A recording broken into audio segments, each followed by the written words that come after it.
The Derryard action.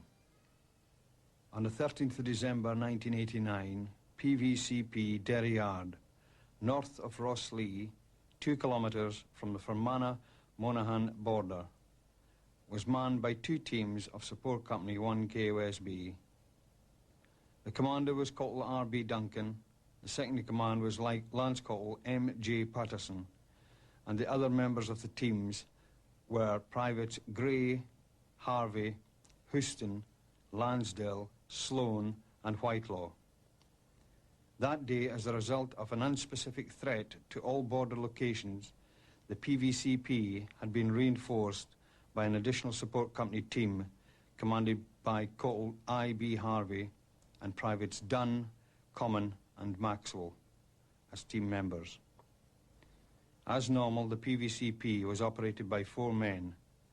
Corporal Duncan in the command sangar, Private Whitelaw in the rear observation sangar, Private Houston, the roadman, checking vehicles and Private Harvey, the runner. A visitor, Staff Sergeant S.M. Bradley, R.E., and Nis Senior NCO, was in the command Sanger carrying out maintenance work. Lance Corporal Patterson and his team were off duty and asleep in one of the 3 small porter cabins. Corporal Harvey's team were on an external security patrol. At 16:20 hours, Pyra attacked the checkpoint in considerable force. It is clear the enemy had good knowledge of the layout, manning levels, and routine of the PVCP, undoubtedly built up over many months of reconnaissance. For the terrorist, it was a soft target, being tactically indefensible, poorly protected, and manned with the minimum of weaponry. Pyra brought with them the manpower, weapons, vehicles, and explosive devices to destroy the base, which was their intent. They had not counted on the fighting spirit, training, and natural aggression of the Jocks, and did not know Corporal Harvey's team were in the area of the base. The enemy failed in their mission. At least 12 terrorists were concealed under a tarpaulin in the back of a Hino flatbed lorry. The sides of the lorry had been built up and protected with space compressed sand. A crash bar had been fitted and had mountings for 2 machine gun stands and external armor plates. A second vehicle, an Isuzu van, contained a 240-kilogram bomb. The terrorists were armed with 6 RPG, 7 rockets, a flamethrower, 6 Armalite, and AK-47 rifles, 2 machine guns, and several fragmentation grenades. The lorry approached from the direction of the border and stopped in the PVCP road area. It was seen and reported by Private Whitelaw and Corporal Harvey's team, who were on high ground 500 metres to the north. Corporal Duncan instructed Private Houston to check the back of the vehicle.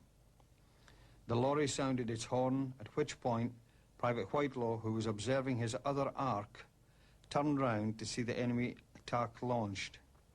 Simultaneous automatic gunfire killed Private Houston, suppressed the command and observation sangers, and sprayed the thinly protected walls of the base. Grenades were thrown into the base. Flame was fired at the command sanger. 2 RPG-7s were fired at the observation sanger. Both hit, and the sanger was destroyed. Heavy suppressive fire continued as the lorry was reversed and smashed its way through the gates into the compound, and was then driven out of the base. The Isuzu van was driven in and the bomb primed. At least 3 terrorists dismounted and with flame, gunfire and grenades systematically set about clearing the porter cabins. As the enemy attack started, Corporal Duncan immediately returned fire from the command sanger. He continued to do so until forced to withdraw by the weight of fire and flame that was splintering the sanger walls and penetrating inside the sanger through the observation ports. He ordered Staff Sergeant Bradley to move under cover to the rear of the base. Private Whitelaw was thrown to the ground inside the observation as the structure broke apart and the upper floor collapsed. He suffered minor blast burns from the exploding rockets. As he recovered his senses, he saw an unexploded grenade at his feet, which he kicked away. The grenade exploded harmlessly. A second grenade exploded, causing him multiple minor fragmentation injuries in his side and back. As the enemy sprayed the base with gunfire and grenades and smashed the lorry into the compound, Corporal Duncan, still firing, crossed through the fire to check all the porter cabins and to order his men to regroup behind cover at the rear of the base. He checked the observation sanger, but Private Whitelaw was not there. He moved to the rear gate. Inside the kitchen porter cabin, Private Harvey was pinned down. Inside the accommodation porter cabin, Lance Corporal Patterson and his team awoke as the attack started. He ordered his men to put on their helmets and flak jackets, grab their weapons and stay under cover. Lance Corporal Patterson left by the rear door. He moved to the observation hangar, where he found Staff Sergeant Bradley helping the injured Private Whitelaw. The two NCOs moved him back into the accommodation. Lance Corporal Patterson left the accommodation again and moved round into the compound, where he was killed by gunfire.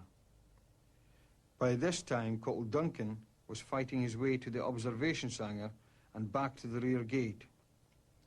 Finding no one there, he moved into the compound to discover the body of Lance Corporal Patterson. The terrorist had just withdrawn, still firing automatic weapons and another RPG-7 at the base. He ordered his soldiers to give first aid, check for casualties, and get to the radio in the command hangar. He moved to the front of the base to check for Private Houston. Following the sighting of the Hino lorry, Corporal Harvey and his team were moving down towards the PVCP from the north when the attack began. Corporal Harvey's contact report at the time was critical. It was the only message received by battalion headquarters until after the action. It allowed the essential redeployment of reserves and follow-up agencies. The team made their way to the PVCP, halting on the road some 75 to 100 meters to the north. The rear of the lorry was visible outside the base. The terrorists were clearly identified firing into the compound. Corporal Harvey and his men opened fire, hitting the rear of the lorry 5 times. The enemy immediately switched the bulk of their fire onto the patrol, forcing them to drive for cover into the hedgerows to the west of the road. By skillful fire and manoeuvre, the patrol worked its way to a position adjacent to the PVCP, continuing to draw heavy enemy fire and forcing the enemy to withdraw. The lorry was found abandoned at the border with a 210-kilogram bomb on board. Corporal Harvey and his men came onto the road just as the lorry was disappearing, and as Corporal Duncan was trying to revive Private Houston.